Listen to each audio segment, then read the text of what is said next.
Hi, this is Paul. I wanted to pick up this video partly because one of the things that Jordan Peterson says quite regularly is that the church doesn't demand enough of people. And I think that's right, and I think it's wrong. And I want to talk a little bit about that.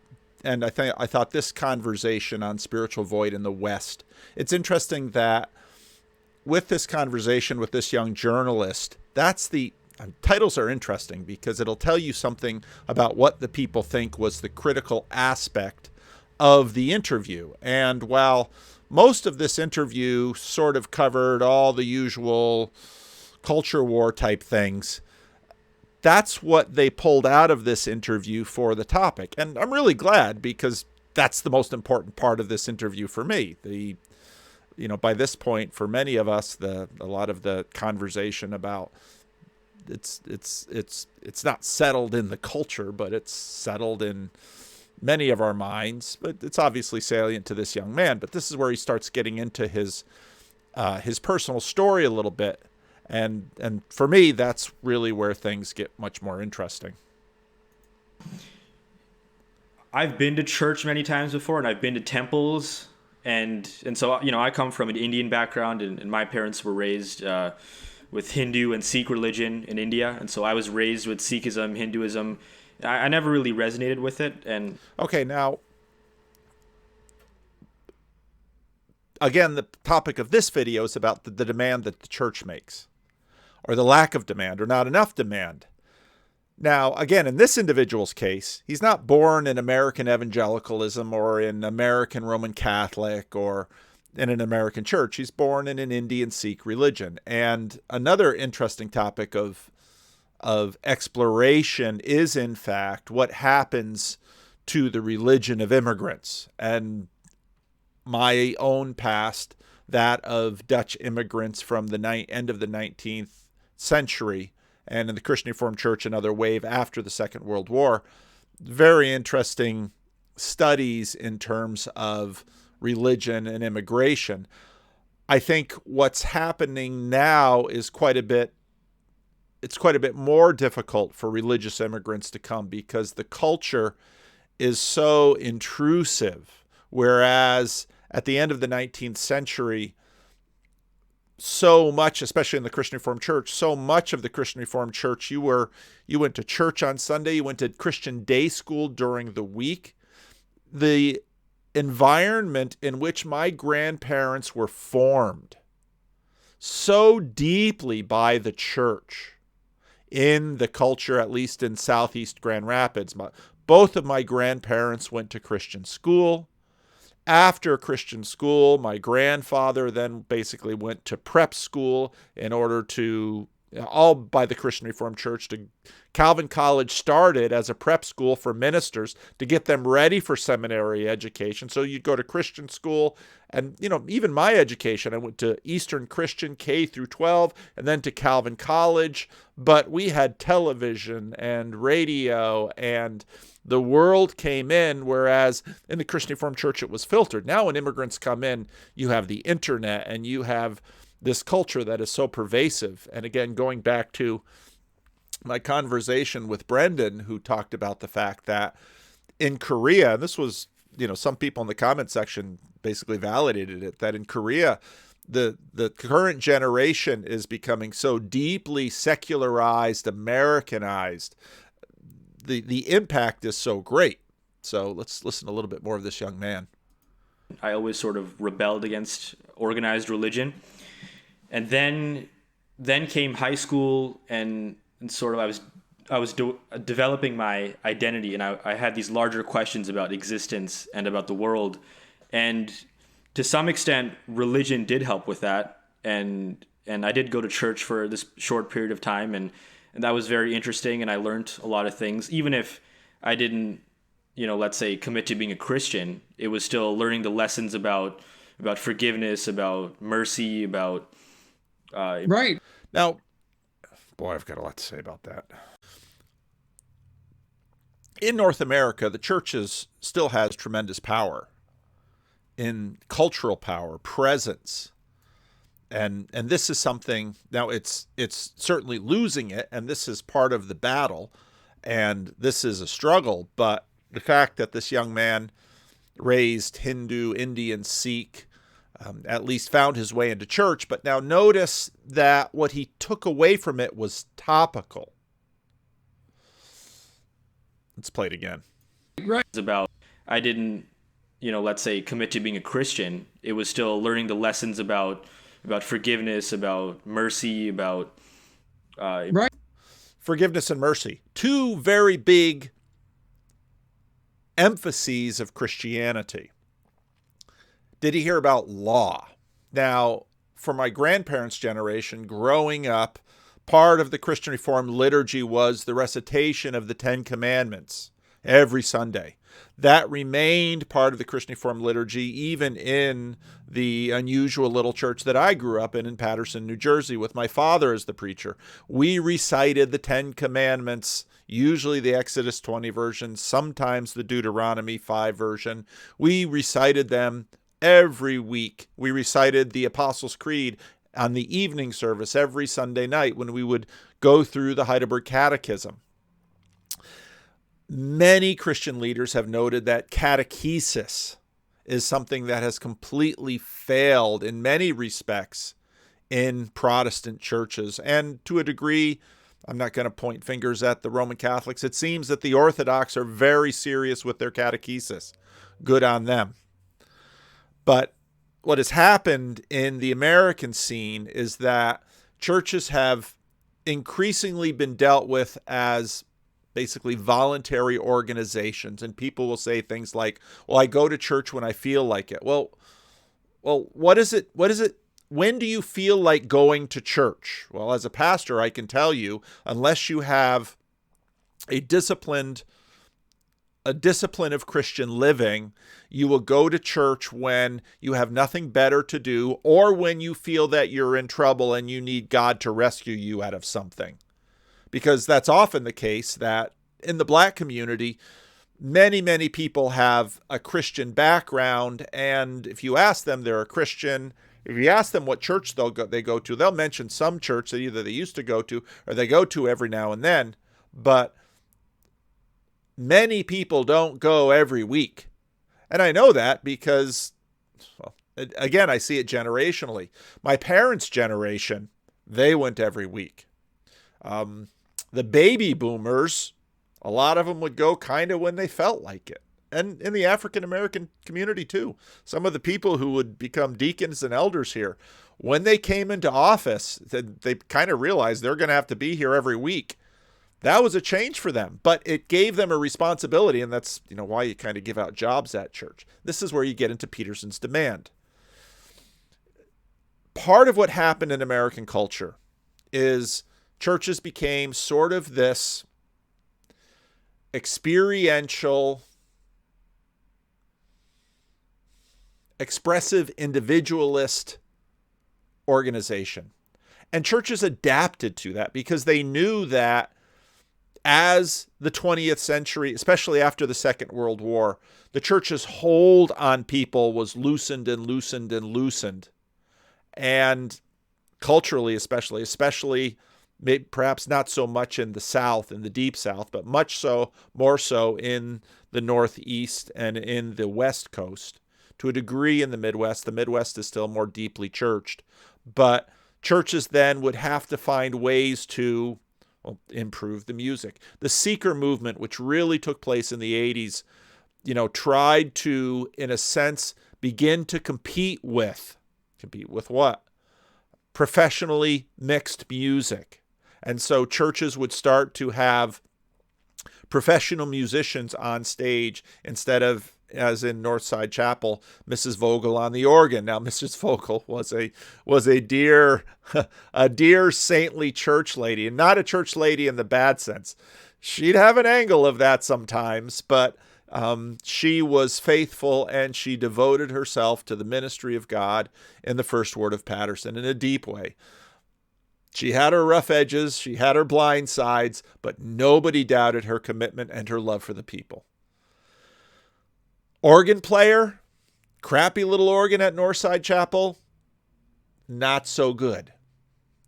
Compete with the African American churches that had terrific music, highly participatory, not even close. Little Northside Chapel had to compete in other ways, and in some ways it's the same for my community too, that lives in a community that has a significant African American presence, but not anywhere near as ghettoized as the neighborhood that I grew up in New Jersey. So churches began to have to deal with the broader culture, and in many ways to have to compete with just about everything. And church, again, increasingly became in the culture something that you would do if you needed it. And in that sense, church became a crutch. Now, crutch came up in this conversation before, and they dealt with that word a little bit. But crutch isn't a bad metaphor for how people they sprained their ankle, so they sprained their ankle spiritually, emotionally, so they would hobble into church, and church would give them a crutch to be able to sort of keep going. And so this young man goes to church. Now, part of where Peterson is going with respect to the psychedelic stuff is, I would imagine, because chemicals are so powerful. You don't have to tell me how powerful they are. The people sleeping outside my door, the presence of them there testifies to just how powerful these chemicals are. In their case, they're not obviously doing, to my knowledge, psychedelics. They're doing meth and pot and alcohol and crack, perhaps. They're doing other things. One of the guys who sleeps here regularly talks to me about how he used to run 2 crack houses, and then, I'm really curious about such a thing, because not the kind of guy who goes to crack houses. It's just personally not a crack user.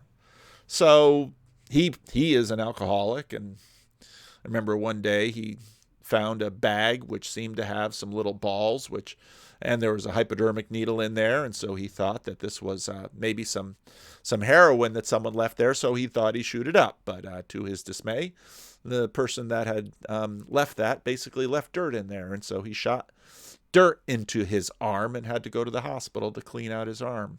I mean, this is what goes on here with junkies. Drugs are that powerful that you will wreck your entire life over them. Now, again, psychedelics, I'm not saying psychedelics are that kind of drug, but the idea is that, well, if we go into a place, the experience will be so powerful that my will be overwhelmed. Now, I know only some of you listen to the Rough Drafts. I've been in the Gospel of John. And in the Gospel of John, quite explicitly, and in many of the other Gospels, there's a real tension between those who are following Jesus because they're impressed and dazzled and hungry for the miracles of Jesus. Because miracles, now I know there are plenty of skeptics out there. I get that. But miracles, when you see them, are like a drug. And you want to see more. But one thing is clear in the Gospels, and Jesus says it in many different ways. That kind of seeking after is insufficient. There needs to be a much more sober, disciplined seeking after that somehow has to set into life. Now, in some ways, you can get this in your youth, as I did. To me, to not go to church on Sunday, it would not feel like Sunday. And even now, when we don't have an evening service, the evening service in the Christian Reformed Church has pretty much gone away. Feeling weird in the evening, and I grew up where we'd go to Sunday school first thing Sunday morning, and then we would be in church, and then we would be home for Sunday dinner. There was no TV on Sunday until after the evening service. I don't know where my family got that little ritual. There was not, we'd go over to other kids' houses in church, and they would watch TV on Sundays afternoon, and I would always be a little jealous because there were shows like The World's Strongest Man that I thought was really cool, but couldn't watch that. Didn't grow up watching any NFL football. My parents weren't, or my father really wasn't a sports fan. My mother was much more of a baseball fan, a Red Sox fan, living in Yankee country. But no TV on Sunday morning until after the evening service. And we'd come home from the evening service, we could watch The Wonderful World of Disney. But that ritual gets into you in your youth. To develop a habit like that is, as an adult, is a much harder sell. So part of what churches did was churches began to, well, let's have better music. Let's have better sermons. And I'm going to play, I played at least, did I play all of this? I'm going to play some of the clip, some of the conversation between myself and Jim Wellman. I think I'll release this video on Monday, and I'll release that whole conversation on Tuesday. The whole conversation is really quite a thing to behold. And I've been leaking it out with little teases, partly because I know many of you won't just sit down and listen to the whole 2-hour thing. On the audio podcast, you don't get the little drips and drabs. You get the whole 2-hour thing. And I'm still trying to figure out really how best to work these formats. But the idea that, see, this is so difficult because, of course, Peterson would say, yeah, but the psychedelics have, at least in some cases, shown reliable evidence of permanent life change. Okay, fair enough. And then the argument, of course, from the immortality key would be, well, perhaps because of ancient practices, there's a higher chance that certain compounds could get into the wine, or certain things would be in the bread, and that would trigger psychedelic experiences, and there would be set and setting, et cetera, et cetera. And of course, I can't say that never happened. But for example,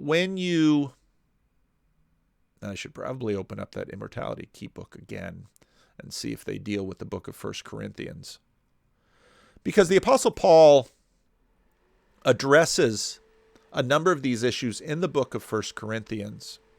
Because the Corinthian church seems to be, in some ways, perhaps closer to the employing the kinds of psychedelic practices that perhaps Jordan Peterson is imagining might be helpful to get religion back at the center of the culture in North America. And the Apostle Paul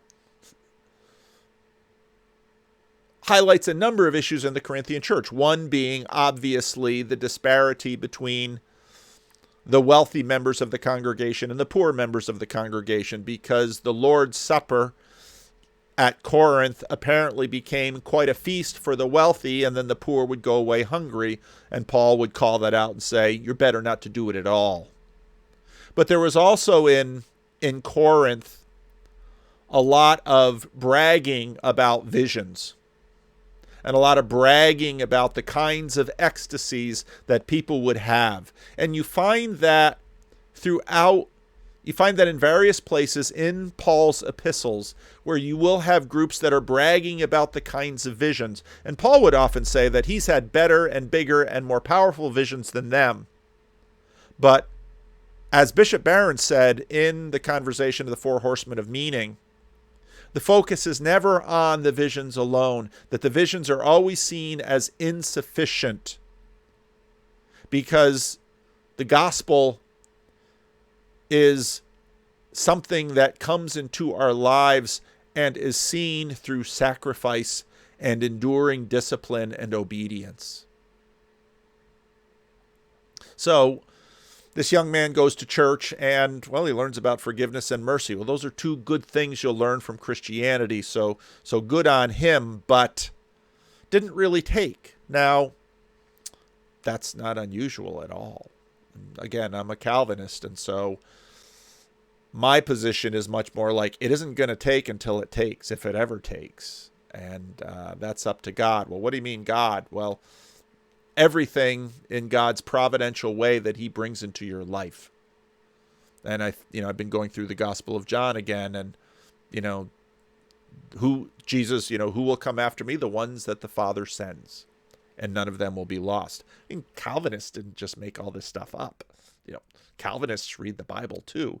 Now I know there's also lots of calling, and that's the dilemma always, because on one hand, everyone that the Father draws, well, then why go out and cry out at the festival of tabernacles, come get the living water from me? Well, you can't have one side dismiss the other. The challenge is always how to understand them both together. But I'm not going to get lost into it. Debate over these things. Back to this video.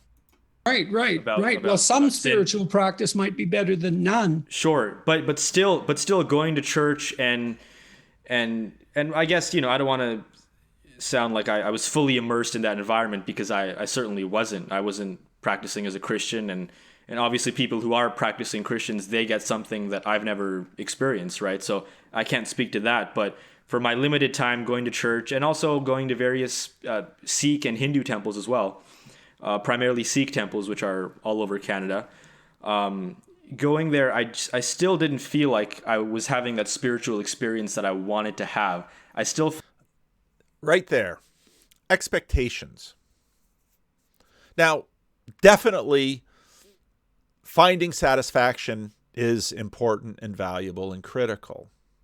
But he's also got an expectation that I'm going to want to get something out of this. And, expectations, as the 12-steppers say, are preconceived resentments. You got to really watch those things, because let's I've often said that becoming a Christian is not like buying a sensible used car. It's much more like falling in love. And in many ways, in all fairness to Peterson and this young man, falling in love can be, it certainly was for me. I remember when I fell in love with the woman who was my wife, there were a few months there where I remember it would have had to be spring of 2000. What year was that? Okay, that would be spring of 2005.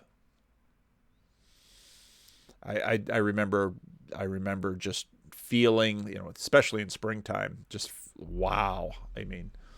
I was in love, and it's just like nothing I had ever felt before. And it's a powerful thing. And some people, in fact, have that kind of power in their conversions. Go and you find it all over the place. And Christians often use the analogy of that. But he hasn't found that. Okay. It doesn't always burn like that. Sometimes people, he's Indian, so you get an arranged marriage and you might fall in love a while after the marriage starts. Had to pause for that car to get past the light. Felt like there was something lacking. And so I was very confused for a long period of time. And I talked to Bishop Barron about that sort of thing recently. Right. I'm going to release that podcast relatively soon. Yeah. I think one of the problems that the modern Christian church has, and I'm speaking broadly and out of my place here to some degree, is that... And, I get a little triggered when he gets on this line. And so I appreciate that little disclaimer he gives. I really do appreciate it. Let's get into it. Part of the reason that young people aren't adhering to the religion is actually because it demands too little. If you present, and I've seen this with my own undergraduates, the ones that I've taught, because my course, especially Maps of Meaning, which was a primary course I taught for decades, had a very large impact on the people that I was teaching. And it's full of religious ideas. It's a psychology of religion course, essentially. And it was, what I strove to transmit to my students was a religious idea, which is, look, you're way more than you think, for good and for evil. And actually, the easiest way to discover that is to take a look at the evil. You can become convinced of your own evil and terrified of that in a way that's easier than to become convinced of your own good. In any case, there's more to you than meets the eye, a lot more. And you're much more dangerous and promising than you think. And what that means is that you have an ethical requirement to discipline yourself and turn yourself into something. because the world depends on it. Now, I'm going to play that section. It's about a 16-minute section from my conversation with Tripp and James Wellman. One of the interesting things about James Wellman that I didn't know until we did the conversation was he basically has a maps of meaning type course, different subject, of course. He's not teaching psychology, where he's basically challenging young men to do this. And he finds he gets the same reaction out of young men as Peterson does. And one of the things that we looked at in The Rise and Fall of Mars Hill, and I made a video about this a number of weeks ago, before there was Jordan Peterson, there was Mark Driscoll. And you can find this theme again and again and again. One person mentioned in the comment section from the video I released today, why are you so surprised that yelling at young men gets this result? The Army's been doing it for years. Oh, good point. So demand works to a degree. It has to be followed up with truth and faithfulness and loyalty. And if it gets corrupted, it's devastating. And that, of course, was at the heart of this catastrophe, which was the end of Mars Hill. Mark Driscoll invited them to be an army, and then he skedaddled. That great Civil War word, the great skedaddle. You can find some of those early battles of the Civil War where the Union troops, for one thing, ran away, and they called it the Great Skedaddle. Al-Qaeda was recruiting young men, giving them a demand. And there's something in men that this grabs hold of. Church planting, I mentioned this in the video too, church planting is a part of this demand, and church plants that go because in America, you can always draw women into church, but your church isn't going anywhere until it has men. And I know that some people will hate to hear that, but churches are so full of women. My church has probably, I've never counted, I probably have 2 to 1 women in this church. Now, those of you looking for wives should know that most of those women are over 80, so I know a couple of them that wouldn't mind to get remarried, but I tell them at this age, you should probably, how many men do you really want to bury? Some of them have buried more than one. But this demand thing is important to think about. Let me play a little bit more, and then I want to talk about the ways that churches have and haven't, and getting the mix right in the culture is absolutely important. Mm-hmm. And the churches, they don't say that. And that's what you have. That's not true. Churches do make demands. Have to say to young people, it's like, get yourself together. Everything depends on you. Your decisions are important. Mm-hmm. And you asked why people turn to ideology or maybe even to atheism or nihilism. It's like, it's no trivial matter to take yourself seriously. Yeah. Especially when you start to, I tried to learn the lesson of the Holocaust, which is what everyone who attempts to derive moral lessons from the Holocaust insists is the right response. What's the moral lesson? You're a Nazi. Augustinian anthropology, Calvinist anthropology, total depravity. You better get control of yourself. Right. You could Pelagian soteriology. Delight in the torture of other people. It's very frightening to realize that. Yeah. Yeah. And the church, of course, the Christian church has a very well-developed model of evil. It's very sophisticated. Christianity is very sophisticated in its representation of evil, unbelievably sophisticated. And that's extraordinarily useful and necessary.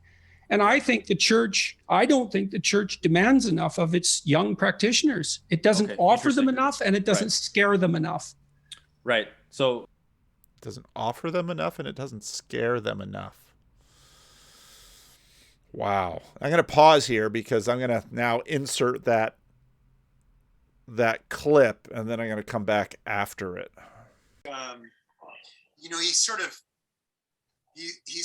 caught Seattle in this transitional moment, you know, moving from a working class city, like you kind of mentioned, Paul, to becoming kind of this high-end, high-tech type city.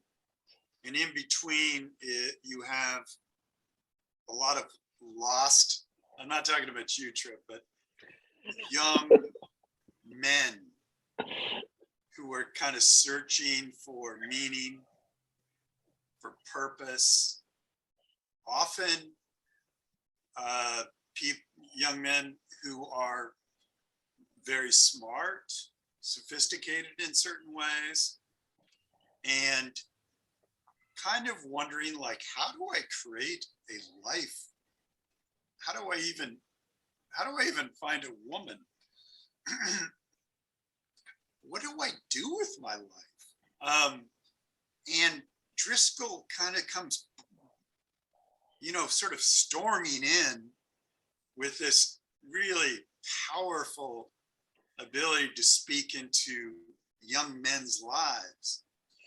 And he did it with what? Music, and with culture, and with kind of a little bit off color, and with the idea that Jesus was no soft hippie. He was a working class guy like you and me, and he wants to save your ass, and he wants to make something of you, and I'm going to demand something of you, and I'm not going to be ashamed of the gospel. And I'm going to do it in an hysterical way. I mean, the guy was funny as hell. I mean, I don't know if he still is, but and he knew, you know, he knows the Bible backwards and forwards. And I think he kind of he kind of found something that was really amazing. And he couldn't, I don't know, Trib, does that explain No, it? I think that's right. I think that, and when you set all that in the backdrop of, like, I mean, we've been talking about the death of the mainline churches, you know, in Seattle. It was the most unchurched city in North America. Like it, so like you're doing that in the backdrop of a lack of any other options. Like you didn't have, like, if you're a Christian, like I'm moving from North Carolina, I moved there in 2008 to Seattle, right? So I'm an evangelical conservative Christian moving from North Carolina to Seattle. What are my other options exactly? Really, like what are they? There's no other place that will make me feel like, is this actually a church? Do they actually believe the same things that I believe? Like what? It's going to be so disconcerting. So there's that. So you have part of that where you're just like, okay, you have some kind of group of people who are in Seattle who are underserved by the church, because the death of the main line, which is really all that existed in Seattle, right? And so you have this one church with this one charismatic leader who is like actually not backing away from some of the core things that you believe. That he's not embarrassed about it. And in fact, he's making it front and center, and like in the most controversial way. In a way, he's being the controversial figure that you don't have to be. And so, like, I'm reminded of an article that I don't know, Paul or Jim, if you guys have read any of Ben Sixsmith's stuff, but he has a really good article called "The Sad Irony of Celebrity Pastors." And he's talking about Carl Lentz, that, you know, and specifically. And so he's like, his problem with Carl Lentz is that he's almost too normal. He's almost not controversial enough for him. And so And Ben is not a Christian, but his last paragraph, it's always stuck with me. The last paragraph says, "I am not religious, so it is not my place to dictate to Christians what they should and should not believe. Still, if someone has a faith worth following, I feel that their beliefs should make me feel uncomfortable for not doing so. If they share 90% of my lifestyle and values, then there's nothing especially inspiring about them. Instead of making me want to become more like them, it looks very much as if they want to become more like me." And that, like, Mars Hill had that, but the opposite. They weren't trying to conform to Seattle cultural standards or politics or anything else. They stood out in that way. They were, at least, like, the way they viewed themselves, it was a city on a hill, right? It's a light in the midst of a bunch of darkness. And so you had that combined with a culture that was not telling boys, like, a lot of the guys that were in community groups and I did Bible studies with, they had no fathers figures. Did not grow up in the church. They had, like, this was a father figure to them in a certain way, and the church was fulfilling that role, and Mark was fulfilling that role in their lives, and so they were going for it. Like, this was the city on the hill for them, and so they were drawn to it. And the fact that they weren't backing down was actually an attractive element to Mars Hill in Seattle. That honestly, I don't think it would work. I don't think that if Mark Driscoll had done this in Alabama, it would have been nearly as successful. I don't think it would have. I think the fact that it was in Seattle, or maybe he could have done it in Portland, but, like, the fact that it was there that he was doing this was in fact part of the secret sauce that made the whole thing kind of work in a certain way. Yeah, I was just thinking, he demanded something from you. Yeah. He didn't underestimate who you were. Right. He maybe even overestimated what you could do. Not you in particular, but, Tripp, I mean, for the same reason, when I picked up The Cost of Discipleship, Dietrich Bonhoeffer's book, he basically said to me through that book, and I still think of it today. He said, when Christ calls you, he calls you to come and die. That's a no shit Sherlock point of view. That is, the gospel is demanding. The gospel is demanding, and it demands not just your pocketbook, your whole life. Take up your cross and follow me. And so, for young idealistic young men, or at least kind of potentially idealistic young men, wow, that's kind of a real message. Mm-hmm. And it's always been, and I've always been, if I'm a Christian, it's because of Dietrich Bonhoeffer. It's because he basically said, take up your cross and you must follow me. And if necessary, you must die for me. And who else are you going to do that for? Right. And I actually think that's a message that it resonates on all kinds of levels. It's why I think that Peterson is so popular with young men too. Like, it's why when Peterson came to Seattle to do his, one of his, it's a sold out theater, lines around the block, with all these people coming, and a lot of them young men, is because that's a message that they're longing to hear, that I have a purpose. But that purpose, it's like an adventure, right? It's something that's demanded of me. I need to sacrifice for this. There's some role that I have to play here that is demanded of me. It's something that I think that especially young men want to hear.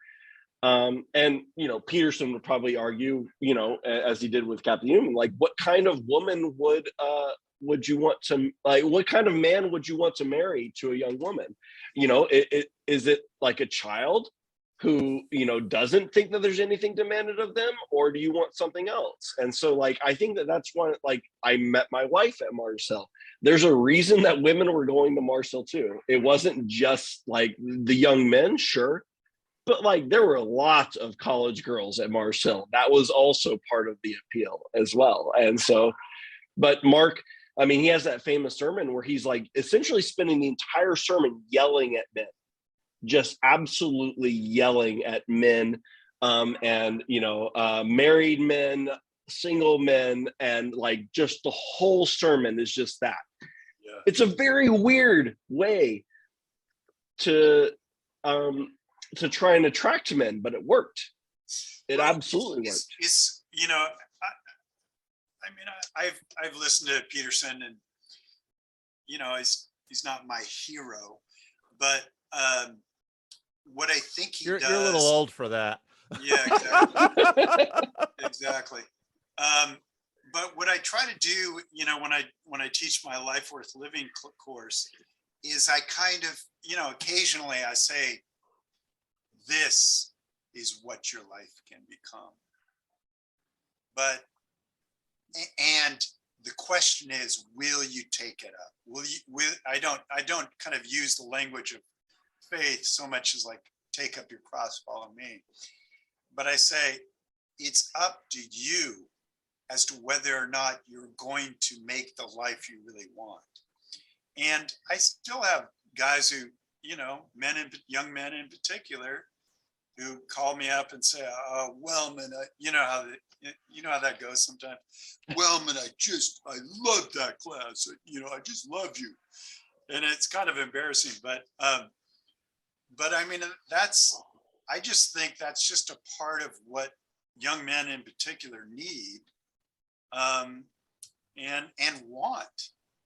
But our culture is either afraid to do that, or they want to tamp down men, or I don't know what you know, I think men are really a conundrum. What do you do with men? Mm-hmm. What do you do with them? And you give them beer, you sell them pornography, what do you do? Yeah. And I think Driscoll and what I would say is, you know, the Christian way, take up your cross, serve others. You know, I've had 4 kids. Now, why did I do that? I have 2 young kids, and I'm an old guy. I did it because I thought this is the most beautiful way to live a life serving the ones I truly love. And so I will give my life for them. And what else would I do? Go to Hawaii? You know what I mean? You could have. Yeah. You're pulling a page from John Piper right there. Yeah. You know, that's a big John Piper sermon right there. Oh, is it really? It is. Jim, the evangelical. I knew we'd get him. Yeah. But I think there's something to it. I mean, you know, yeah. you want to be around men who have some purpose, who have some meaning, who have some direction, who aren't just, you know, excuse my language, but just fucking around.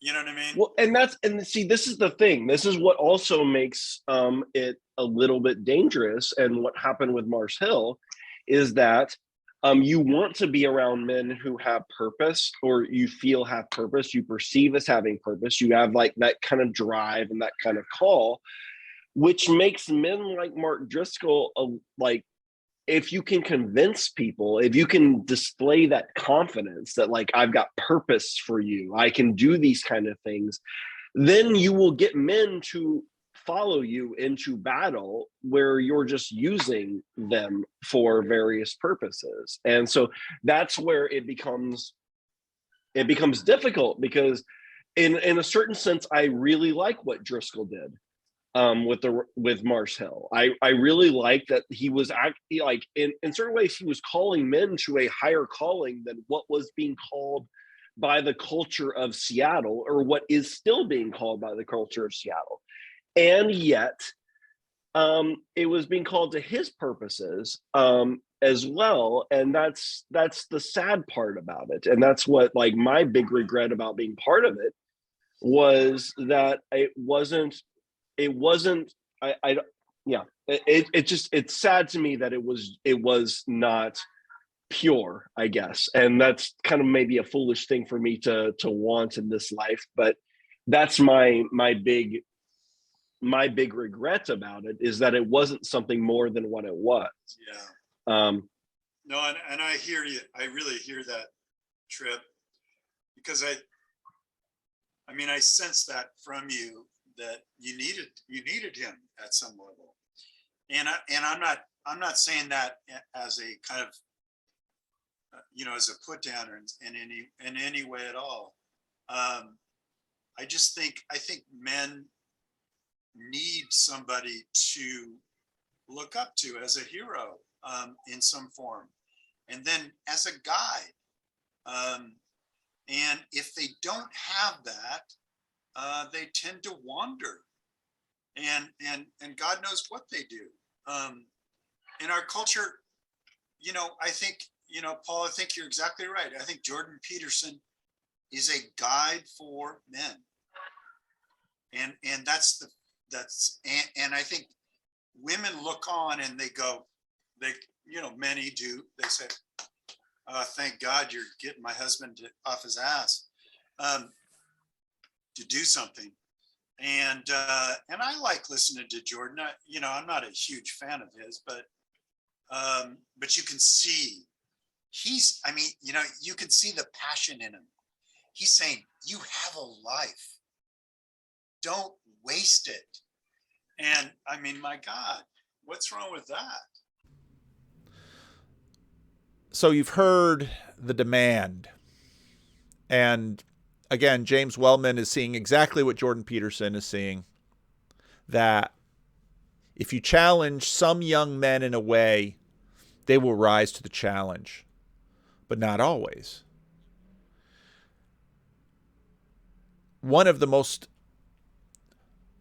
There's a lot going on in this topic. The default position of the Christian church, let's look at one particular demand. I remember when I read a biography of Siddhartha Gautama and talking about his quest to enlightenment. There's lots of versions of this story out there, of course, but one of the things that I remember is the Buddha saying, if there was another passion as strong as his sexual urge, he wouldn't have made it.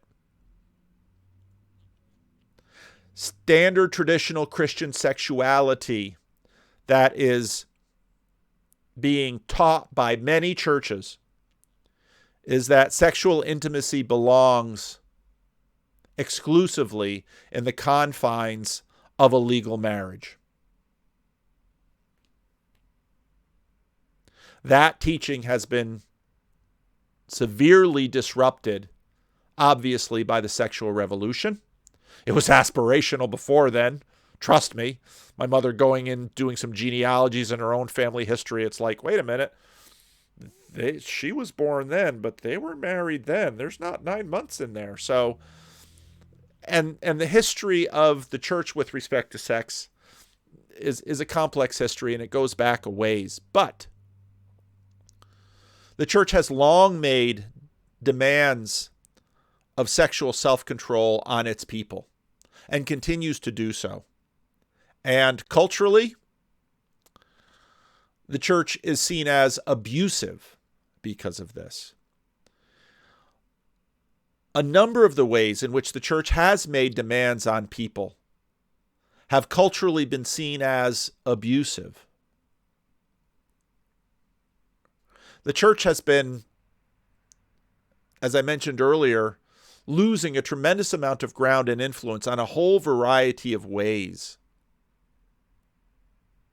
Now, a question will be, if someone takes Jordan Peterson's class or James Wellman's class or another, you'll find almost in almost every university, you will find a professor or two that will grab the interest of young men, and they will inspire young men to.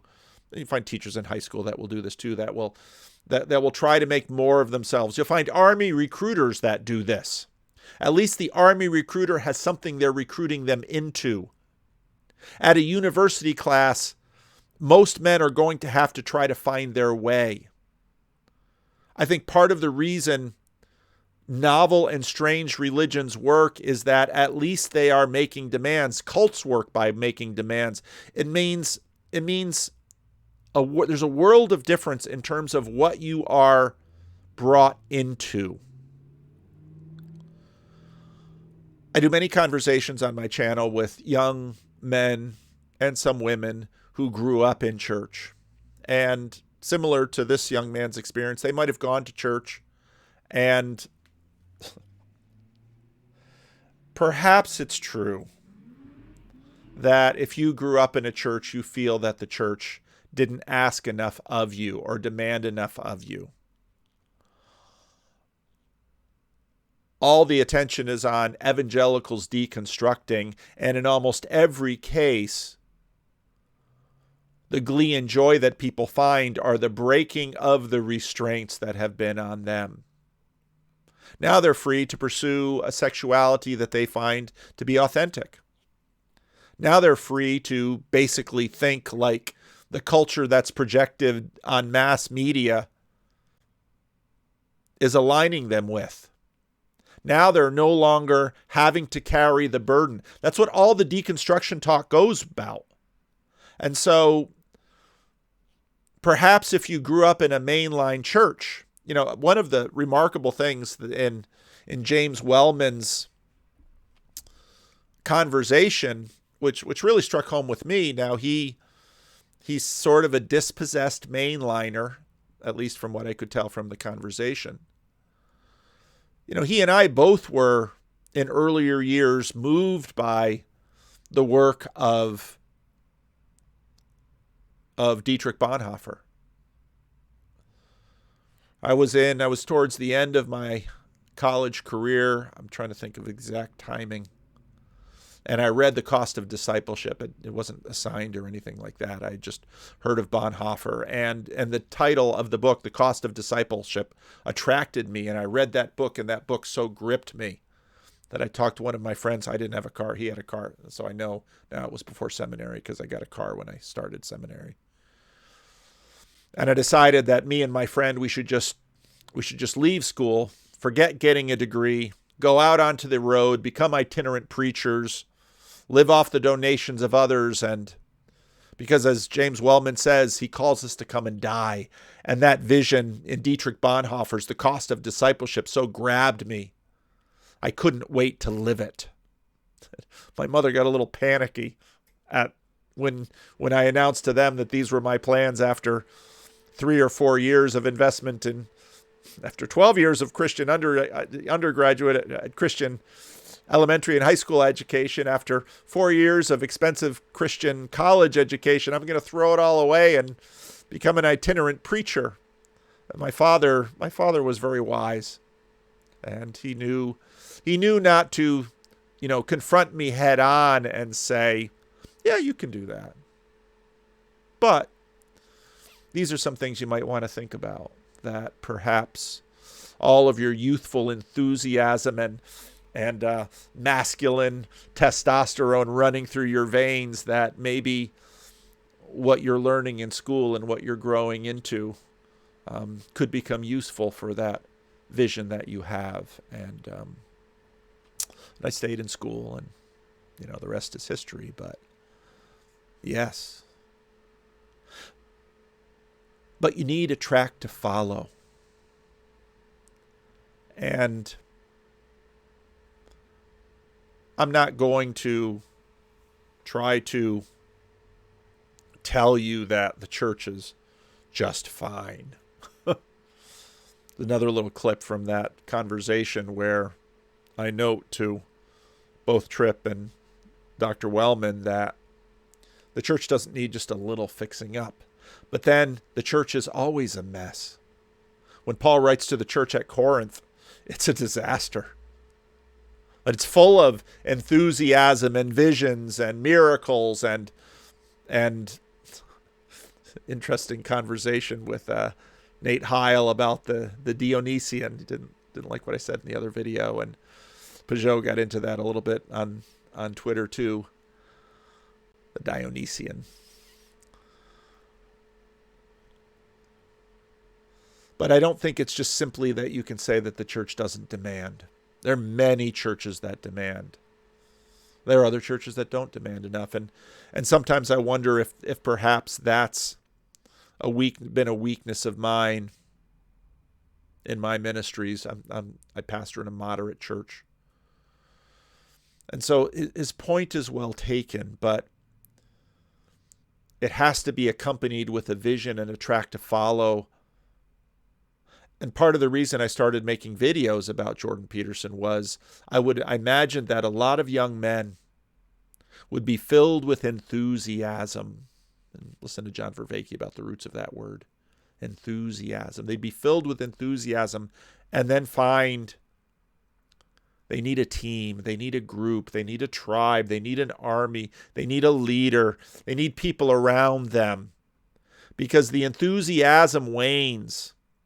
And it's not unlike marriage in there. You fall in love and all the hormones are racing, and you do all of this work of this person can do no wrong, and then you marry, hopefully.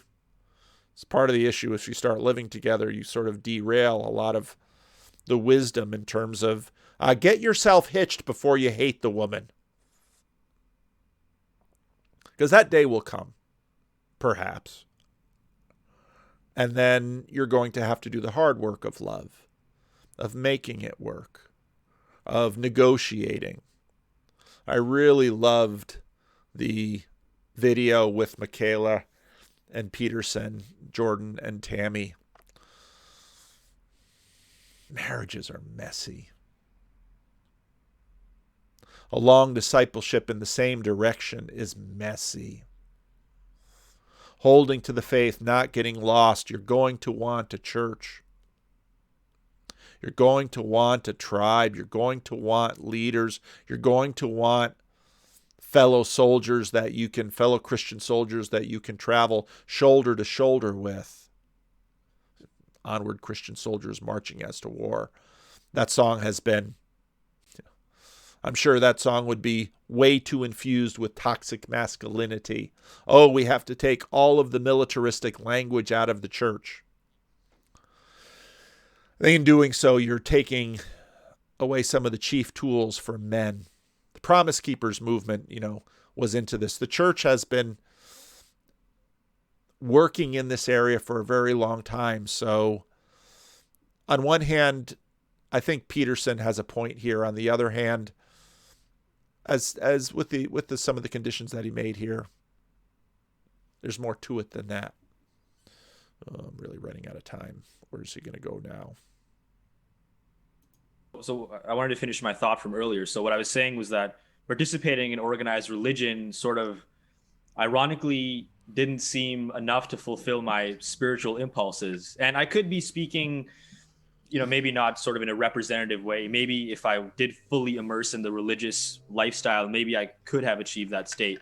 But for me, it just seems sort of, I don't want to use superficial. I don't want to use pejorative terms here, but there was something more that I needed. And so then I sort of veered down this path of mindfulness meditation and contemplative practice, which did then start to fulfill my spiritual impulses.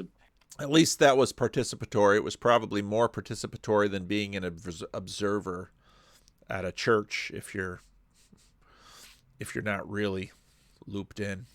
Meditating 10 to 20 minutes a day, focusing on all the flurry of thoughts that are appearing in consciousness and how we seem to identify with these thoughts and they completely consume. Yeah, you needed to practice. Yeah.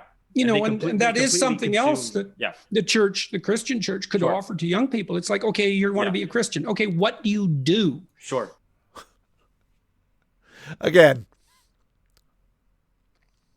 for people who have been deep into church, one of the complaints you hear Don't just give me something to do. Christian churches, trust me, can give you plenty to do. There's a whole bunch of you not listening to my videos now because you're in your Exodus 90 fast. Just talked to one of you yesterday. We'll see if you watch this when you come out of your fast, because you're not watching videos. You're taking cold showers. You're doing daily readings. You're having accountability with someone. So yeah, there's plenty of, if your view of Christianity is sliding into a church and watching from the back row, watching people sing and pray and do stuff, yeah, you're watching a movie, and that's not what it's like to be a Christian. Maybe you volunteer at a hospital. Right. Like, so you need practice. It's not just religious belief. Religious life isn't just belief, right? It's not a set of philosophical propositions. It's also a practice. And you found some solace and some utility in a spiritual discipline. And so do many people. Many people study yoga. And so what's the Christian equivalent of that? Well, is there nothing. Is there a Christian? Yeah. Nothing. Well, there isn't one that's popularized and detailed and available to people to practice. Right. There are mystical prayer traditions. Yeah. The rosary and the Catholic rosary is a form of meditative practice. And again, when I was in college, I went on spiritual retreats, did fasting, did, days of silence. And this was, of course, this on top of congregational singing, service to the community, volunteering. Now, again, I would have been extraordinarily involved and committed in my youth. And I was. But to say that there's nothing available, it's just simply not true. Now, you might not know any of it.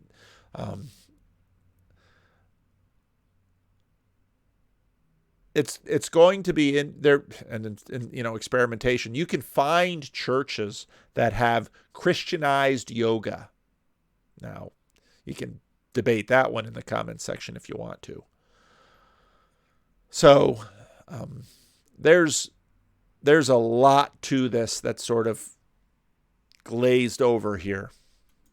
Right. Yeah. So, okay. So we've established that Western religious traditions are divorced from spiritual experience, right? We agree No, you haven't established that. Maybe you agree to it, but you certainly haven't established it.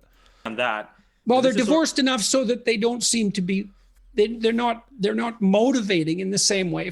You said it yourself where we talked about this. Well, let's say you're an ideologue and you've decided that the patriarchy needs to be smashed. Well, what do? Well, you go to protests.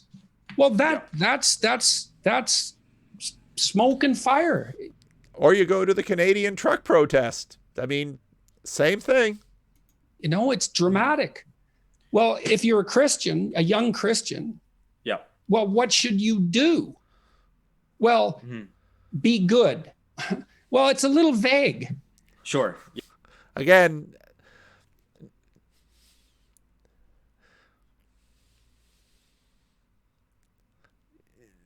Jordan needs to be talking to other people in a different way. I mean, and Bishop Barron, of course, knows all this too, because Roman Catholics have abundant practice. Yeah. And reaching those high states, those different states of consciousness where you're aware of your inner primal impulses and how they can lead you astray. That seems to be something that I'm... Yeah, you never hear about that in a Protestant sermon. ...finding in Eastern spirituality, in meditation, being aware of my own flaws and how I sort of dupe myself with all this negative thinking and identification with thought, and becoming practically a slave to whatever internally or externally that I'm experiencing, whether it's an impulse to do something or it's somebody says something bad or I don't get the job I want, and that just completely becomes my reality, and I don't recognize that is separate from my own consciousness, that I can take a step back and not let it define my experience, right? That is something profound that I'm finding within. And what you're learning there, what that's a particular way of addressing the mental life, and churches do it in very different ways. I remember when I was a college student, looking back on it, I feel a little bit sheepish, but you'd have at our church, we would have healing services.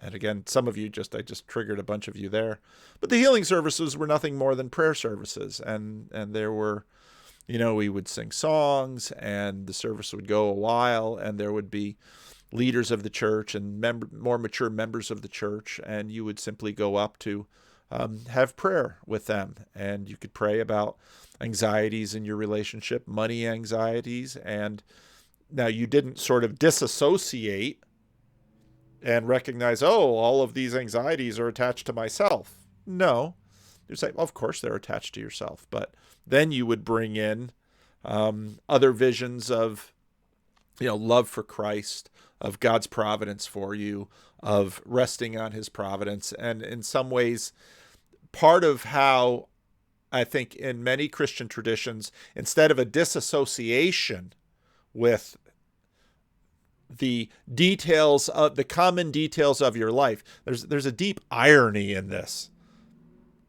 Gosh, am I going to talk about Sam Harris again?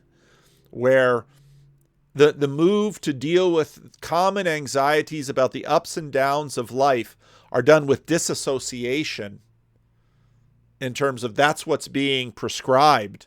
In Christianity, you go further into the anxiety, but you go into it with Christ on your side.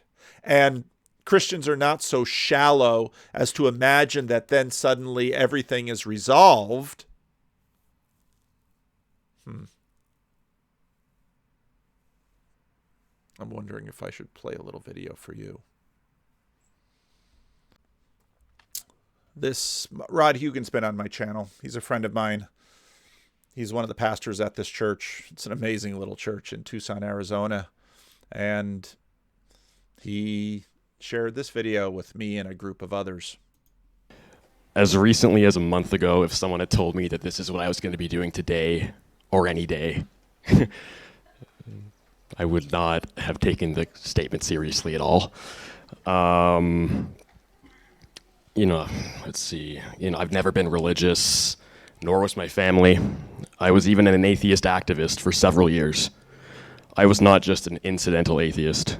I had thought it thoroughly, had many debates, watched debates, and so forth. My position was very solid.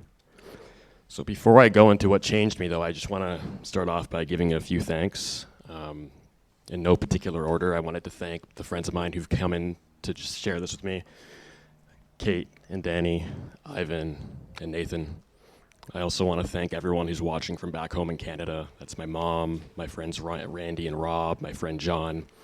Really appreciate you guys sharing this with me. It's a big day, so thank you. I also wanted to give particular thanks to my mom, to my friends Randy and Rob in Canada. You guys are all my rock. You're the first people I call when I'm happy, the first people I call when I'm not. You guys really do mean everything to me. And I also want to thank everyone in the church who's been so helpful to me and so supportive of me during this process. There will be more thank yous to come, but I just wanted to start off with those ones. So what happened? Looking back, I now see that the wheels of this transition have been in motion for quite some time, years before I even maybe realized it. The first part of the transition that I can think of was, it happened around 2015. I started feeling like I felt more comfortable around people of organized religion than I found among people of organized atheism. Even though I was an atheist, I just felt that I had more in common with the religious people, and I just found their conversations and meetings to be more positive and warm and a lot less cynical. I've heard very similar things from atheists in the Bridges of Meaning server and on the ground that, well, you Christians, you're not playing some of these games. Some Christians are playing games. Trust me, I know that so well. In 2017, the next part of my process got started. I'll refer to the person who started me on this process as my first angel, and that he was the first person to positively bring me toward where I am today. He's Jordan Peterson. Yeah. Okay. Now, I went and did a estuary meeting in this church. And so some of the people there, of course, know me, but he had never heard of me. So he didn't know anything of what I was doing here. And so of course, Jordan is a controversial figure, even in the circles that I travel in. So some of you are familiar with him. Peterson showed me that religious texts are filled with real wisdom for life, wisdom that can be discerned with or without a literal belief in the stories. So some of you may have noticed that when I've asked questions during church or made comments, I explicitly take a secular perspective in interpreting the wisdom. That's what I came here to do, was to learn. And as someone who wants to be more wise, Peterson really perked my ears up to this as a new avenue to do that. Apparently, he was in one of Peterson's Maps of Meaning classes. This leads to my second angel, Michael, who will be baptizing me. I met Michael through a philosophy meetup group that was centered around people like Jordan Peterson. And Michael had that group going before we visited, and so you can find Michael on the Bridges of Meaning Discord server sometimes. This group had something like a 50-50 believer, non-believer split. Michael was a believer, and he got along famously with people regardless of their belief status. He told me about this church. He told me that he moved to Tucson primarily to be a part of it. He told me that he's a deacon here and that he's engaged in local community building activities with the church. My thinking was that if Michael loves this place that much and he gets along with atheists so well, there's only so crazy you people can be.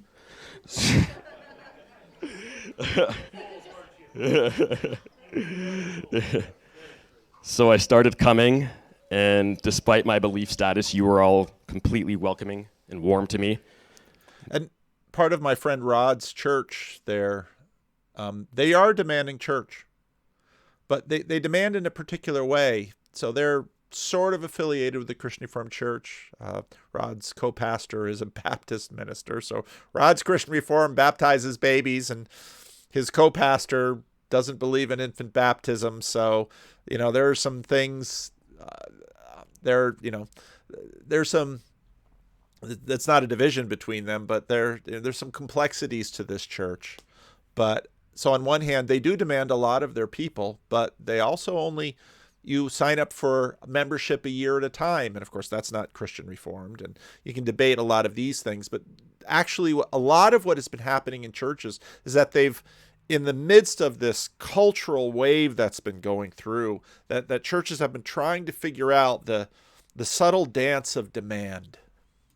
Made me feel at home, and church soon became one of, if not the highlights of my week, the thing I looked forward to the most, and I still do. My third angel is Julie, who put the fire under me to look into this deeply. I committed to giving it a very serious shot. However, I made it clear to her and to everyone else in the church that I spoke to that, one, I do not think it's likely at all that my mind will be changed. And two, I'm not going to pretend to believe something I don't.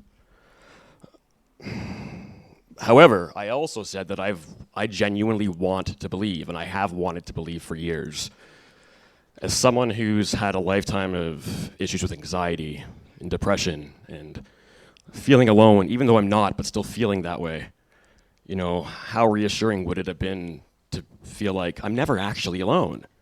And how great would it be for me to be able to live by the serenity prayer, do my best, and at the end of the day, be comfortable enough to, put my spirit into the hands of God, and whatever happens may happen, and so forth. That would have been very reassuring.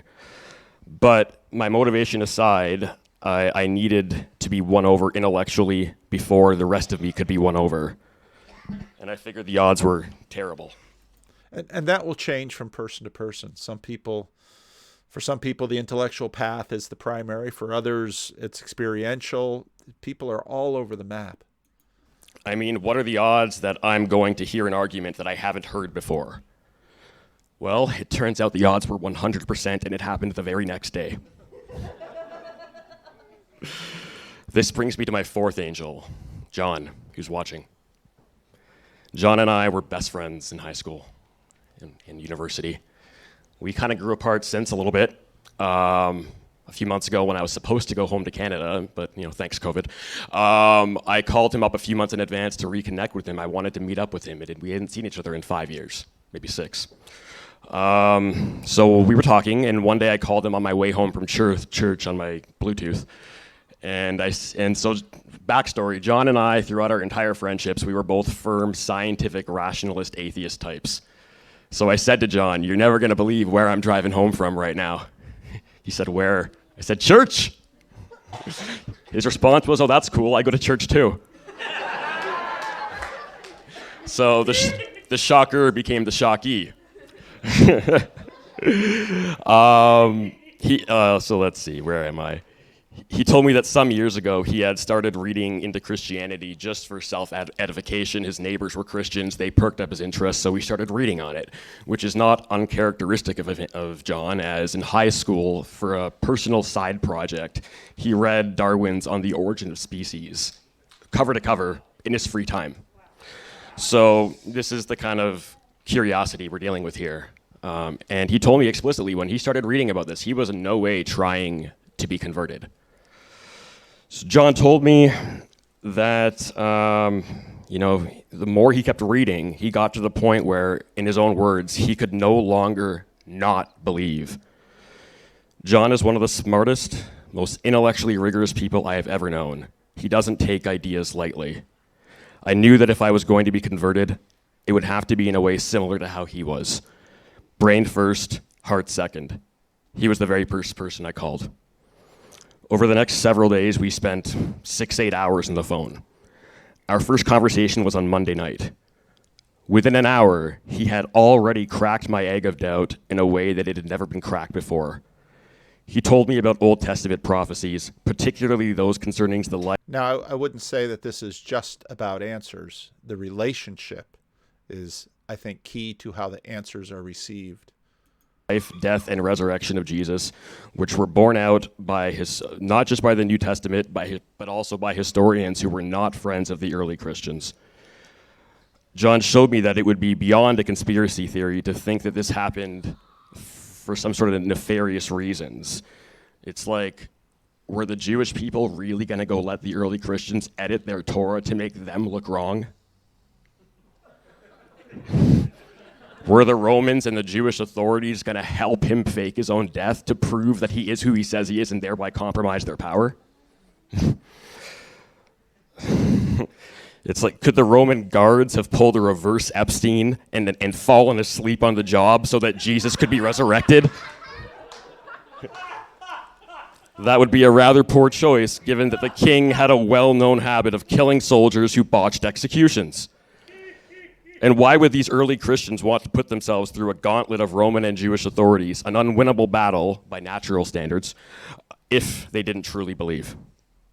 So this is how my egg was cracked.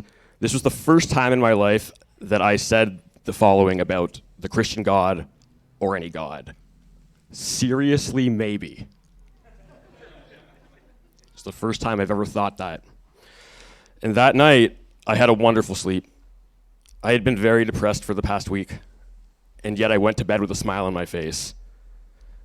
And I woke up a few times in the middle of the night with just this curious excitement. The next day, the positive trend continued. I felt more optimistic, less alone, more genuinely interested in others, and a little less fixated on myself. I treated others better, and I treated myself better. Then more things happened. I have long dealt with performance anxiety in the gym. I have a tendency to choke when I'm trying to break new records in some exercises.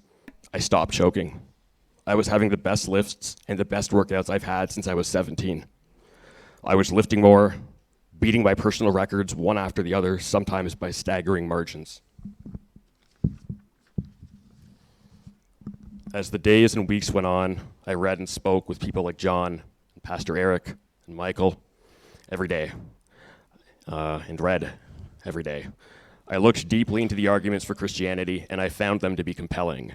As I told my friends Randy and Rob in a conversation a couple of days ago, who are both not believers, I said to them, if you guys were to do the reading that I've been doing recently, I'm not saying that you would definitely become Christians, but I think you would come around to say, this is a reasonable faith. So I prayed every day, multiple times a day. I expressed thanks for all that I have to be grateful for. I asked in Jesus' name for help with things that were deeply troubling me, and things started turning around. Now, could all this be one big magnificent placebo effect? Absolutely. And I can't know. But what I believe is that this is a reasonable faith, and I know that it's playing an instrumental role in profoundly positive changes in me and how I relate to others. I'm so grateful for everything that has happened to me since I started coming to this church. You guys are my community. In fact, you're my first community. So I look forward to growing and also with serving with all of you. Thank you guys so much for being a part of this.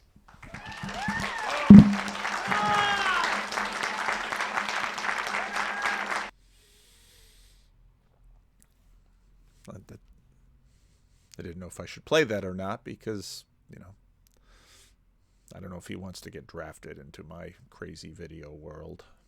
But, yeah, churches do demand things of people. Churches do give people things to do. In fact, churches have a whole structure that you can come into. Now, will it be a mess? Will it work? Will it, I can't answer that for you.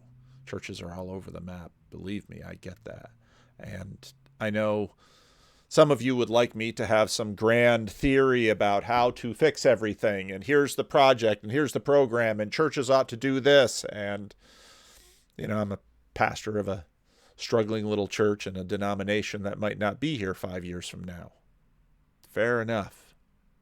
But if we're talking about the church, capital C, I know that it has lots of different ways and lots of different things to do.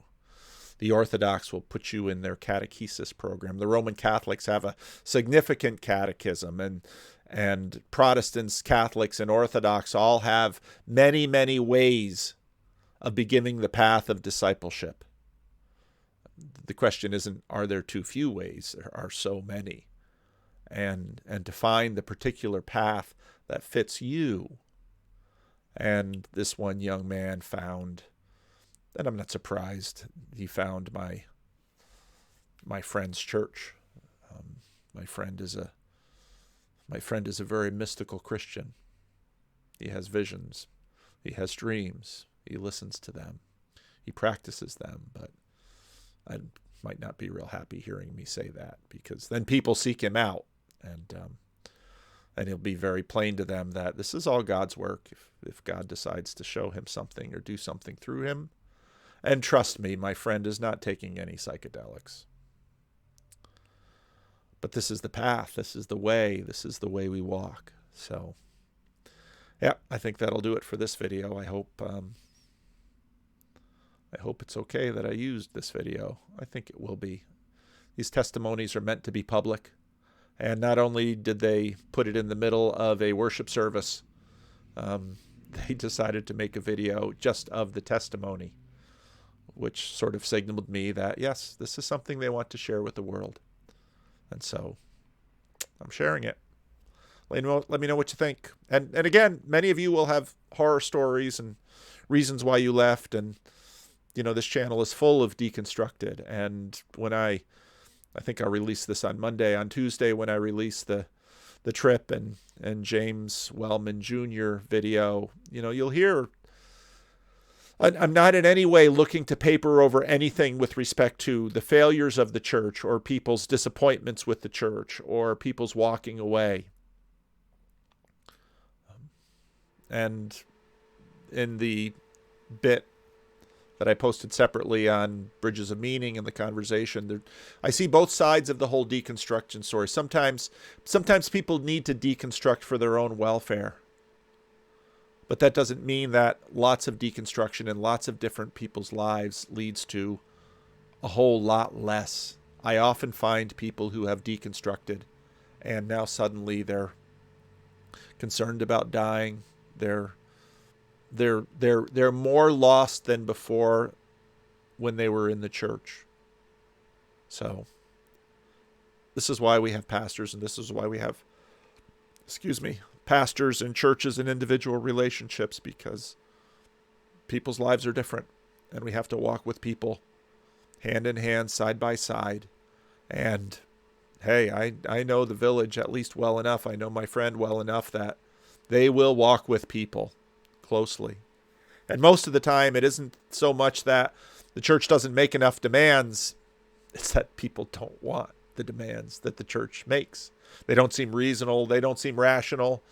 They don't make sense. And so, you and your demands can go somewhere else, or rather I'll go somewhere else. And yes, there are churches that aren't demanding enough as well, or not clear enough, or not dealing with it. So, hope this was helpful. Leave a message.